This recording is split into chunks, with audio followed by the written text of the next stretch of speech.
2028ಕ್ಕೆ ಕ್ಷೇತ್ರದ ಮತದಾರ ಎಲ್ಲರನ್ನೂ ಕೂಗಿ ಒಂದು ಏನ್ ಮಾಡಬೇಕು ಅಂತ ಹೇಳಿ ತೀರ್ಮಾನ ಮಾಡಿ ಅವತ್ತು ತಗೊಳ್ತೀನಿ. ಟೈಮ್ ಇದೆಯಲ್ಲ, ಇನ್ನು 2 ವರ್ಷ ಇದೆ. 2 ವರ್ಷ ಆದ್ಮೇಲೆ ತೀರ್ಮಾನ ಮಾಡ್ತೀನಿ. ಅಡ್ಡ ಮತದಾನದೆಲ್ಲ ಆತ್ಮಾವಲೋಕನ ಮಾಡ್ಕೊಳ್ತಿದ್ದಾರೆ ಸರ್. ವಿಜೇಂದ್ರ ಅವರು ಹೇಳ್ತಾರೆ ಧರ್ಮಸ್ಥಳದಲ್ಲೇ ಇದು ಶಾಸಕಾಂಗ ಪಕ್ಷದ ಸಭೆ ಮಾಡೋಣ, ಆಣೆ ಪ್ರಮಾಣ ಮಾಡಿ ಅಂತ ಹೇಳ್ತಿದ್ದಾರೆ. ಆದ್ರೆ ಕೆಲವರು ಒಪ್ಕೊಳ್ತಾ ಇದ್ದಾರೆ. ನನಗೆ ಅಲ್ಲ, ಸುಮ್ಮನೆ ನಾನು ಹೇಳ್ತಕ್ಕಂಥದ್ದು, ಆರ್ ಅಶೋಕ್ ರವರು ವಿಜೇಂದ್ರನ ಅಭ್ಯರ್ಥಿಯನ್ನ ಸೋಲಿಸಬೇಕು ಅಂತಕ್ಕಂಥದ್ದು ಇರ್ಬೋದು.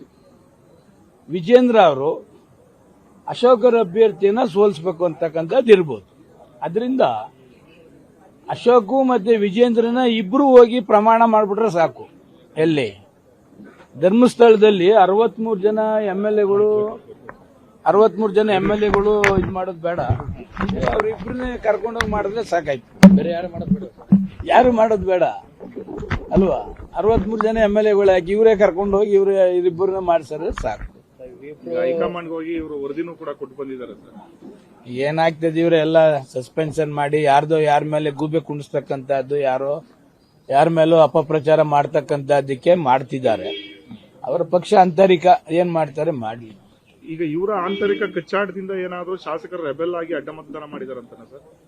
100% ಅದೇ ತರ ಆಗಿದೆ. ಇವರಿಬ್ಬರು ಒಟ್ಟಿಗೆ 62 ಜನ MLAಗಳನ್ನ ಕರೆಸಿ ಒಂದ್ ಕಡೆ ಮಾತನಾಡಿ ಬಿಗಿ ಮಾಡಿ ಅದನ್ನ ಆಕ್ಷನ್ ಮಾಡಬೇಕಾಗಿತ್ತು ನನ್ನ ಪ್ರಕಾರ. ಬಟ್ ಇವ್ರು ಯಾರೂ ಕೂಡ ಮಾಡಿಲ್ಲ. ಈಗ ಕಾಂಗ್ರೆಸ್ ಪಕ್ಷದವರು 135 ಜನನು ಒಂದ್ ಕಡೆ ಕೂಡ ಹಾಕಿದ್ರು.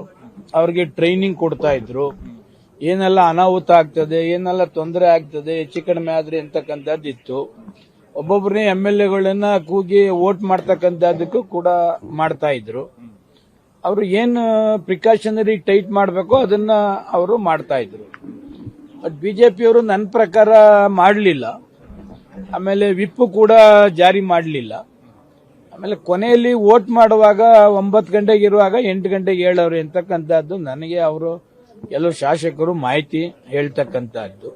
ಅವರ ಇಂಟರ್ನಲ್ ಫೈಟಿಂಗ್ ಇಂದ ಕೆಲವರಿಗೆ ಶಾಸಕರಿಗೆ ತೊಂದರೆ ಆಗ್ತಿದೆ ಅಂತಕ್ಕಂಥದ್ದು ನನ್ನ ಒಂದು ಇಮ್ಯಾಜಿನ್.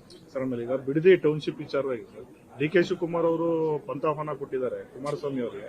ಆದ್ರೆ ಅವರು ಅಲ್ಲಿಗೆ ಬನ್ನಿ ಅಂತ ಹೇಳ್ತಿದ್ದಾರೆ ಸರ್. ಬಿಡದಿಗೆ ಬನ್ನಿ, ಬೈರಮಂಗಲಕ್ಕೆ ಬನ್ನಿ, ರೈತರ ಸಮ್ಮುಖದಲ್ಲೇ ಚರ್ಚೆ ಮಾಡೋಣ ಅಂತ ಕೇಳ್ತಿದ್ದಾರೆ. ಇದುವರೆಗೂ ಯಾವುದೇ ಸ್ಟ್ರೈಕ್ ಆಗಲಿ, ಮತ್ತೊಂದಾಗ್ಲಿ, ಪ್ರತಿಭಟನೆ ಆಗಲಿ, ಯಾರೂ ಕೂಡ ಆ ಏರಿಯಾದಲ್ಲಿ ಹೋಗಿ ಮೀಟಿಂಗ್ ಮಾಡ್ತಕ್ಕಂಥದ್ದು ಇದುವರೆಗೂ ಇಲ್ಲ.